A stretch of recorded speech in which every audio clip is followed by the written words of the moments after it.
आश्विन कृष्ण द्वादशीस वसुबारस हा सण साजरा केला जातो. या दिवसाला गोवत्स द्वादशी असंही म्हणतात. आपला देश कृषी प्रधान असल्यामुळे या दिवसाचं महत्वही विशेष आहे. भारतीय संस्कृतीत गायीला फार महत्व आहे. तिला माताही म्हणतात.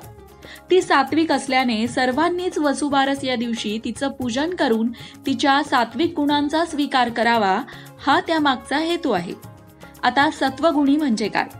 तर आपल्या सहवासाने दुसऱ्याला पावन करणारी, आपल्या दुधाने समाजाला बलिष्ठ करणारी, सगळ्याच दृष्टीने समाजाला उपयोगी पडणारी, शेतीला आपल्या शेणाद्वारे खत देऊन पौष्टिकत्व देणारी, शेतीला उपयुक्त अशा बैलांनाही जन्म देणारी, श्रीकृष्णाला प्रिय असलेली आणि सर्व देवतांनी तिच्यात वास्तव्य करावे अशी जिची योग्यता आहे, अशी गोमाता.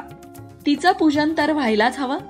ज्या ठिकाणी गोमातेचं संरक्षण आणि संवर्धन होऊन तिला पूज्य भाव देऊन तिचं पूजन केलं जातं, त्या ठिकाणी ती व्यक्ती, तो समाज, ते राष्ट्र भरभराटीस आल्याशिवाय राहत नाही. अशा गोमातेचे तिच्या वासरासह पूजन करून दिवाळीला सुरुवात होते. मंडळी, पुराणात अशी कथा आहे की समुद्र मंथनातून 5 कामधेनू उत्पन्न झाल्या होत्या. त्यापैकी नंदा नावाच्या कामधेनूसाठी हा सण साजरा केला जातो.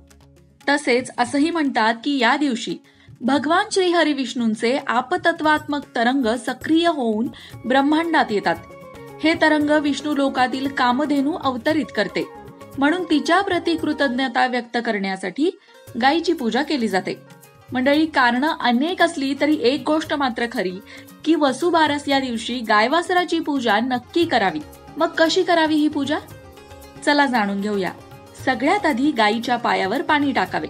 गायीला हळद, कुंकू, फुले, अक्षता वाहून फुलांची माळ घालावी. वासराची सुद्धा अशाच पद्धतीने पूजा करावी. निरांजनाने ओवाळून घ्यावे. गाय वासराला गोडाचा नैवेद्य खायला द्यावा. नंतर गाय वासराला नमस्कार करून प्रदक्षिणा घालावी.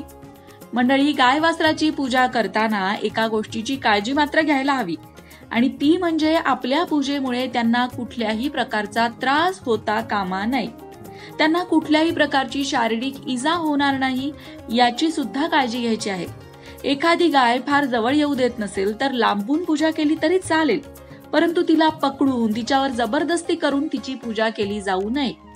जवळपास गाय उपलब्ध नसल्यास घरीच पाटावर रांगोळीने किंवा तांदळाने गाय वासराचे चित्र रेखाटून त्याची सुद्धा पूजा तुम्ही करू शकता. आणि नंतर एखाद्या गोशाळेला दानधर्म करता येऊ शकतो.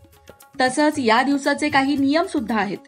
स्त्रिया या दिवशी दिवसभर उपवास करतात. या दिवशी गहू आणि मूग खात नाहीत. स्त्रिया बाजरीची भाकरी आणि गवारीच्या शेंगांची भाजी खाऊनच उपास सोडतात. या दिवशी दूध, दुधाचे पदार्थ, तळलेले पदार्थ खात नाहीत. तसंच वसुबारस या दिवशी तव्यावर बनवलेले पदार्थ सुद्धा खात नाहीत. मंडळी, आपल्या लेकरांना दूध देऊन पोषित करणाऱ्या गोमातेप्रती कृतज्ञता म्हणून हा सण साजरा केला जातो. आपल्या मुलाबाळांना चांगले आरोग्य मिळावे, सुख लाभावे म्हणून अनेक स्त्रिया ही पूजा करतात. समुद्र मंथनाच्या वेळी प्रकट झालेली कामधेनू धर्मशास्त्राला जेवढी वंदनीय आहे तेवढीच वास्तुशास्त्रालाही आहे. तिच्या पूजेने होणारे लाभ तुम्ही जाणून घ्यायला हवे. पौराणिक मान्यतेनुसार कामधेनूची उत्पत्ती समुद्र मंथनाच्या वेळी झाली. कामधेनू गायीला हिंदू धर्मात विशेष स्थान आहे. तिचा फोटो किंवा मूर्ती घरात ठेवल्याने घरामध्ये सुख, समृद्धी आणि संततीचा लाभ होतो. तसंच घरात सकारात्मकता वाढते. वास्तुशास्त्राने घरामध्ये गायीची मूर्ती किंवा प्रतिमा ठेवावी असा आग्रह म्हणूनच धरलाय. त्यातही शुक्रवारी अर्थात लक्ष्मी मातेच्या दिवशी जर तुम्ही कामधेनू घरी आणली तर अधिक लाभ होतात असं वास्तुशास्त्र सांगतं. आणि त्यातही जर दिवाळीमध्ये वसुबारसच्या दिवशी तुम्ही कामधेनूची मूर्ती घरी आणली, तिची पूजा केली तर त्याचे अनेक शुभ लाभ तुम्हाला मिळतात. कामधेनूची संगमरवरी मूर्ती दिसायला मोहक आणि आकर्षक तसंच वात्सल्यपूर्ण असते. फक्त ती ठेवण्याची योग्य दिशा कोणती ते माहीत असायला हवं. तुम्ही पितळेची कामधेनूची मूर्ती सुद्धा आणू शकता आणि ती तुमच्या देवघरामध्ये ठेवू शकता. इतर देवांसोबत रोज तिची पूजा करू शकता. गावाकडे ज्या घराच्या बाहेर गोठा असतो अशा घरात सुबत्ता नांदते हे तुम्ही पाहिलंच असेल. शहरात तसं करणं शक्य नाही. त्यावर उपाय आहे, ती म्हणजे कामधेनूची मूर्ती. वास्तुतज्ञांच्या मते कामधेनू योग्य दिशेने ठेवल्यास अनेक लाभ होतात. असंही मानलं जातं की ज्या घरामध्ये कामधेनू गायीचे आणि वासराचे चित्र किंवा मूर्ती असते ते घर सुखाने भरून जाते. असं मानलं जातं की घरामध्ये कुठेही वास्तुदोष असेल तर त्याचा प्रभाव कमी करण्यासाठी वासरासह कामधेनू गायीचा फोटो लावल्यास फायदा होतो. घरातील कामात स्थिरता राखण्यासाठी कामधेनूचा वासरासह फोटो दक्षिण पश्चिम दिशेला अर्थात नैऋत्य दिशेला लावावा. घराच्या आग्नेय दिशेला कामधेनूची मूर्ती किंवा प्रतिमा ठेवल्याने घरातील स्त्रिया आनंदी राहतात. स्त्री आनंदित असेल तर कुटुंबही आनंदित राहतं. वास्तुतज्ञांच्या मते घराच्या पूर्व दिशेला गायीचा फोटो लावल्यास आर्थिक परिस्थिती सुधारते, घरात लक्ष्मी वास करू लागते. उत्तर पूर्व दिशेला गायीची वासरासह असलेली प्रतिमा लावल्याने संतती प्राप्त होते. घराच्या उत्तर दिशेला गायीची मूर्ती ठेवल्याने कुबेराची कृपा प्राप्त होते आणि घरात समृद्धी वाढू लागते. आता पश्चिम कोणामध्ये जर तुम्ही गायीचा फोटो लावला तर घरातील वातावरण तुम्हाला अनुकूल राहतं, व्यक्तीचं उत्पन्न वाढतं आणि हो, आध्यात्मिक वातावरण सुद्धा घरात आपोआप तयार होतं. घरात मुलं नसतील किंवा मुलं तुम्हाला मान देत नसतील तर कामधेनू गायीचं चित्र ईशान्य कोपऱ्यात लावावं. नंतर नियमित त्याची प्रार्थना करावी. म्हणजेच काय तर तुम्ही कामधेनूची छोटीशी मूर्ती तुमच्या देवघरामध्ये ठेवलीत आणि रोज तिची पूजा केलीत तरी सुद्धा तुम्हाला त्याचे अनेकविध लाभ मिळतील. घरातील धन आणि अन्नाची कमतरता दूर करण्यासाठी तसंच सुबत्ता वाढवण्यासाठी घराच्या उत्तर दिशेला कामधेनूचं चित्र किंवा मूर्ती ठेवावी. त्याचबरोबर जर तुमची प्रकृती ठीक नसेल तर गोमातेचा फोटो दक्षिण दिशेला लावावा, त्याचाही लवकरच लाभ होतो. मित्रांनो, वास्तुशास्त्रानुसार तर गाय वासराची मूर्ती घरात ठेवण्याचे फायदे मी तुम्हाला सांगितले, पण गाय वासराच्या मूर्तीला आणखीनही बऱ्याच गोष्टींमुळे महत्त्व प्राप्त झालेलं आहे. गाय वासरू इतकं महत्वाचं का आहे असा प्रश्न तुमच्या मनात येईल. गाय आणि तिचं वासरू हे निर्व्याज प्रेमाचं प्रतीक मानलं जातं. गाय वासरावर जे प्रेम करते ते केवळ अनुपमेय असते. तसंच वासराचंही गायीवरचं प्रेम हे अनन्यसाधारण असतं. दुसऱ्या कोणालाही ते बधत नाही, ओळखत नाही.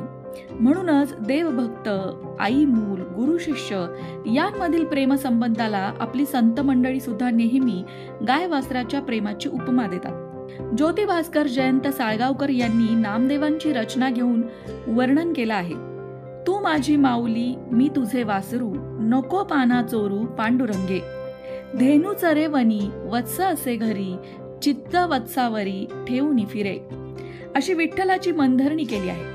यासारखे अनेक गोवत्स संदर्भ नामदेवांच्या अभंगात येतात. संत जनाबाई सुद्धा म्हणतात, मी वत्स माझी गाई, न ये आता करू काय, मज पाडसाची माय, भक्ती वत्साची ते गाय. अशा शब्दात पांडुरंगाने आपल्यामधील नात्याचं वर्णन केलं आहे, ते गाय वासराचा दृष्टांत देऊनच. तुकाराम महाराज म्हणतात, वत्स पळे धेनू, धावे पाठी लागी, प्रीतीचा तो अंगी आविर्भाव. अशा शब्दात या नैसर्गिक अकृत्रिम प्रेमाची थोरवी गायली. ज्ञानदेवांच्या सदा प्रसन्न आणि तृप्त तसंच शांत व्यक्तिमत्वाला वत्सधेनू हा दृष्टांत अधिक आवडला नसता तर नवलच. ज्ञानेश्वरीतील गाय वासराचे असंख्य संदर्भ नवनवीन रूपात आपल्या समोर येतात. नाना गाय चरे डोंगरी, परिचित्त बांधले वत्स घरी, वत्सावरुणी धेनूचे स्नेह राना न वचे. गाय डोंगरात चरत असते पण तिचे सारे लक्ष गोठ्यातल्या वासरावर असते. त्याप्रमाणे स्थिर पुरुष देहाने फिरत असला तरीही त्याचे चित्त चंचल नसते, असा यथार्थ दृष्टांत ज्ञानदेव देतात. ज्ञानी, भक्त आणि देव यांच्यामधील अद्वैत सांगताना वासरू जसे तन मन प्राणाने आपल्या आईलाच ओळखते, त्याच्या या अनन्य गतीमुळे गायीचीही त्याच्यावर तशीच अपार माया असते. तृप्त झाल्यावरही गाय आपल्यापासून दूर जाऊ नये असे वासराला वाटत राहते. या प्रसंगाचे वर्णन ज्ञानोबा करतात. वासराला पाहून गाय प्रेमाने पटकन उठून उभी राहते, तिला पाना फुटतो. तसाच भगवद्गीतेतील अर्जुन साक्षात कामधेनूच्या अर्थात भगवान श्रीकृष्णांच्या आश्रयाला आल्यावर तो तरी ज्ञानामृत प्यायल्या वाचून कसा वंचित राहील बरं. गीतेतील तत्वज्ञान केवळ अर्जुनासाठी नसून संपूर्ण मनुष्य सृष्टीसाठी आहे. म्हणून आपणही वासरू बनून गीतारूपी तत्वज्ञानाला शरण जावं. आई लेकराचं नातं अतुल्य असतं. आईला मुलांप्रती आणि मुलांना आईप्रती वाटणारा जिव्हाळा इतर नात्यांमध्ये क्वचितच सापडू शकेल. म्हणून या नात्याचं प्रतिकात्मक रूप म्हणून गोवत्स द्वादशीला गायीची आणि तिच्या लेकराची पूजा करतात. आपणही हे वात्सल्य, संस्कृती, आनंद जपूया आणि दिवाळीच्या शुभेच्छा हॅप्पी दिवाळी न म्हणता शुभ दीपावली म्हणत मराठमोळ्या पद्धतीने साजरी करूया. अशाच प्रकारच्या माहितीपूर्ण व्हिडिओंसाठी लोकमत भक्ती चॅनलला सबस्क्राईब करा आणि बेल आयकॉनवर सुद्धा क्लिक करा, म्हणजे आमच्या नवनवीन व्हिडिओंचं नोटिफिकेशन तुम्हाला मिळत राहील. तसंच योग्य आध्यात्मिक मार्गदर्शनासाठी लोकमत भक्तीच्या फेसबुक पेजला फॉलो करायला विसरू नका.